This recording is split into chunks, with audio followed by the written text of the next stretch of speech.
കോൺഗ്രസിനെയും Marxist പാർട്ടിയെയും സംബന്ധിച്ചിടത്തോളം ഇഫ്താർ വിരുന്നിൻ്റെ പ്രശ്നം വരുമ്പോൾ അവർക്കാർക്കും ഒരു സംശയമില്ല, അത് മതമാണോ അല്ലയോ എന്നുള്ളത്.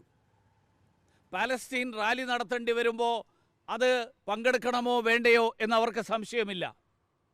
പക്ഷേ ശ്രീരാമക്ഷേത്രത്തിലെ പ്രതിഷ്ഠയുടെ കാര്യം വരുമ്പോൾ അത് മതപരമായിട്ടുള്ള ചടങ്ങാണ്, സർക്കാരിൻ്റെ ഇടപെടലാണ്, മതം രാഷ്ട്രീയവുമായിട്ട് കൂട്ടിക്കലർത്തലാണ്. അതുകൊണ്ട് പങ്കെടുക്കണോ വേണ്ടയോ എന്നുള്ളതിൽ ചിലർക്ക് സംശയം. കോൺഗ്രസ് ഇത് കഴിഞ്ഞിട്ട് തെരഞ്ഞെടുപ്പ് വരുമ്പോൾ ഉത്തരേന്ത്യയിലെ സംസ്ഥാനങ്ങളിൽ രാമഭക്തരായിട്ട് അവരവതരിക്കും. ചില ആൾക്കാർ ഹനുമാൻ്റെ ഭക്തരായിട്ട് അവതരിക്കാറുണ്ട്.